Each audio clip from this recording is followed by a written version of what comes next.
Mahigala, padayon ta sa atong pagtuon sa pulong sa Diyos. Kanina, I have said that when Jesus Christ visited this Philadelphian church, He saw great things in the church. He saw positive things in the church. Even though this church are shaken, most of the people left the church, but a few faithful remain. Not great in numbers. They lack severely in resources. Jutay lang kwarta, gamay rin lang mga gamit para sa simbahan. But one good positive thing nakita ni Ginoong Hesus ini, this church have a great faith. Dako kayo ng pagtuo sa buhay ng Diyos. A faith that overcomes hardship and difficulty. They persevered in faith because they know who is with them. Balo na si Ginoong Hesus. How about you? Sigurado ba ta, nakibalo ba ta kinsa ang atong Ginoong kilagaran? Do you know Jesus Christ personally? Do you know that this God, Jesus Christ, walked with them in righteousness and full authority? He said in the book of John, all authority in heaven and on earth has been given to me. Why makalabaw sa itong Ginoong Hesus? Busa ingon siya, naan ako ang yabi, ang susi, the key of David. Balik ko na ito ng isgoting the key of David. Insa na, I have now the key of David. I can open the kingdom of God.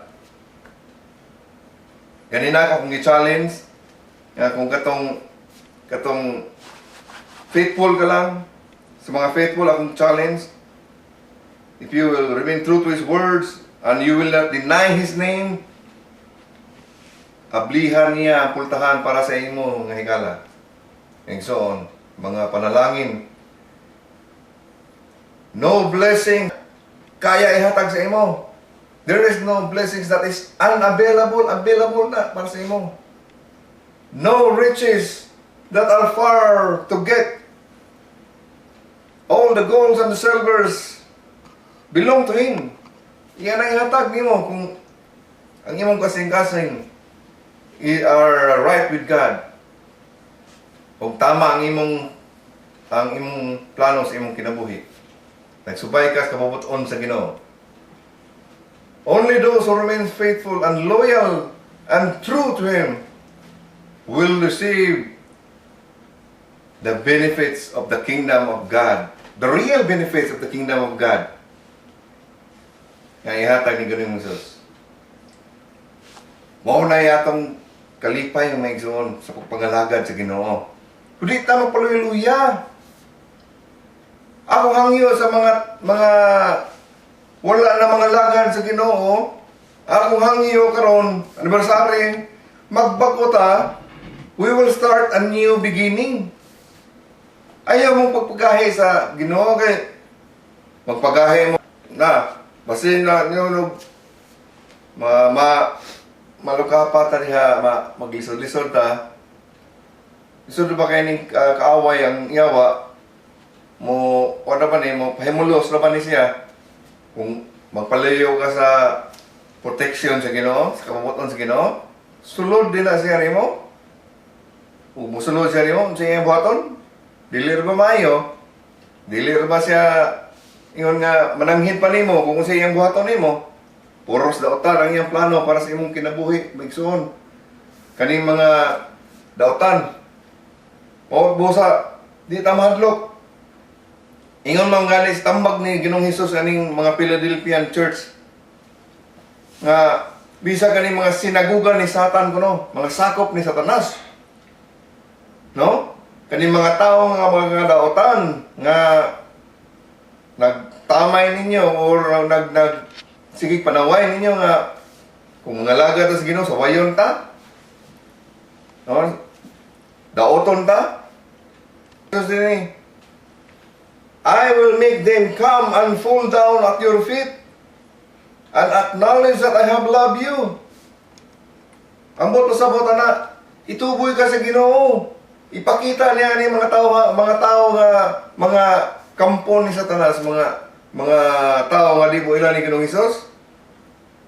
Iyang ipatanaw nga ikaw panangga sa Ginoo, mahal sa Ginoo. One day we will realize that the fullness of the promise and so on. God promised that. Now, doon ako laing challenge. Kung nakakaroon din nasa inyong tiluwala, naarin karon sa sulod sa simbahan. Anyone na wala pa makasiguro na ikaw luwas, na ikaw sakop ni Ginoong Hesus. I'm speaking to you now. Kung ang imong kasing-kasing, nagduha-duha pa nga, Diyos. Now is the accepted time. This is the day nga maghinulsol ka sa imong sala. The Lord Jesus Christ has always been calling everyone. He's knocking on the door of each one's heart. Noktok sa atong kasing-kasing. Musulod ko. Gusto mo ba siyang pasudlon, igsoon? Hinluan ka niya sa tanang nimong sala, basta maghinulsol ka. Hinulsolan nimo mong sala, imong dawaton ang manluluwas, kaya saan? He will cleanse you from all your sins. Kung ikaw ang imong kalag, sama ka pula. Pula na kay sanan sa pintal na pula. Himuon ka niya sa crimson. Himuon ka niyang puti. Himuon na niyang puting-puti. Sama sa kanang isno nga kaputi. Walay imposible sa Diyos. Mausab niya ang usa ka tawo. Dili niya kaya mausab niyang kuglingon? Mausab sa Diyos. Subusa akong hangyo karon sa wa pa makadawat ni Ginoong Hesus. You know who you are? If that's you, I'm speaking to you now in behalf of the Lord Jesus Christ. The Spirit of the Lord is speaking to you now. Open your heart and let the Savior in, so that He will save you and redeem you from your sins. Og lakip ka ning covenant, the new covenant nga gigisaad ni Ginoong Hesus. And then lastly, ang akong pasalamat niyo, akong dasig kaninyo. Ganina na ngayon ko pagsulod ni Ginoong Hesus, nakita niya ang kahimtang sa simbahan. He gave commendation. The other churches, they receive rebuke. The Sardis Church, Smyrna, another 4 churches. They will some things nga dili maayo sa Ginoo. Ilang gidawat ang mga dautan, ilang dawat ang dili maayo nga pagtulunan, o ilang gi-practice, o ang uban gibiyaan nilang first love sa Ginoong Hesus, ilang gi-deny si Hesus.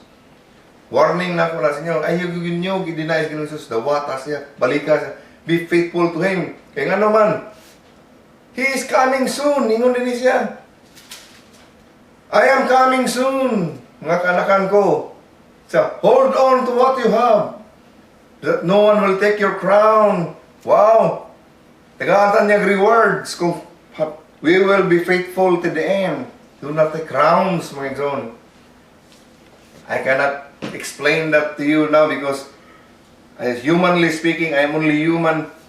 But the Bible says it is so wonderful. Ingon si Paul, no mind has ever thought, no eyes have ever seen, no ears have so far heard what the Lord has in store to those who love Him and are faithful to Him. Muna akong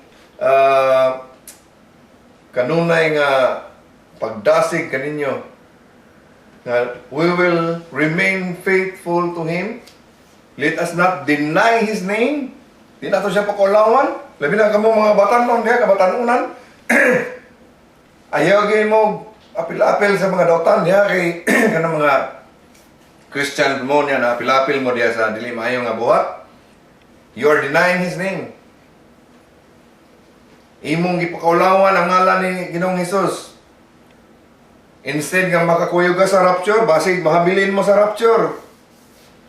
Imbes na i-deposit mo sa langit ni Ginoong Hesus aron dili mo maka-experience ning giingon niya nga the great hours of trial is coming upon the whole world to those who are living on earth. Kuyaw kayo ni mga igsoon, di ni basta-basta. Imo ning basahon ang Book of Revelation. Grabing tanang pag-antos sa buong kalibutan na ni. So why should we deny His name? We should persevere. Hapit na ang panahon. Mubalik na siya. Tanang signs, ana-ana. Wala na ko oras paghisgot pa sa tanang signs. I cannot tell you the exact day, the date, but the signs will tell us sa tibok kalibutan karon. The signs are showing up. What has been said in the Bible are fulfilling in our own eyes, in our own age. Wow! What a wonderful time to be exciting time to be excited. So mga kaigsunan ko sa Joyful Christian Church, be faithful. Remain true to Him, to His words. Remain true to Him and follow Him. Live by His words every day. And He will open doors of opportunities to you. Salamat kay nag-abli siya bagong daughter churches karon dito sa ilang barangay ni Pastor Rico. Unya ang atong giampuan sa una dito sa barangay na worship service dito. We've been praying for that 8 years ago. 10 years ago, God is faithful. He opened doors. Salamat sa Ginoo. And I'm sure, kung magpadayon mo, you will remain faithful and true. God will open more doors for you. Be encouraged. I encourage Pastor Chris. I encourage you and your wife. Be faithful. Because the one who has seen you, He is visiting you right now. Nasa sa inyong tiliwala karon. In your needs. Thank you. Salamat niyaning.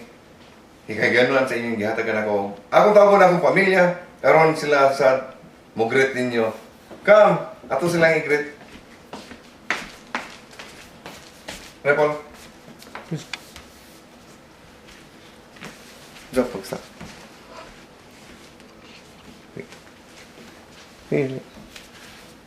Good morning to everyone. Hello. Hi. Hey. Hello. Happy anniversary. I pray that you will continue to be joyful in serving the Lord.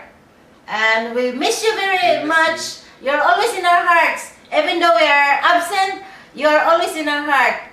We love you and God bless you. Okay?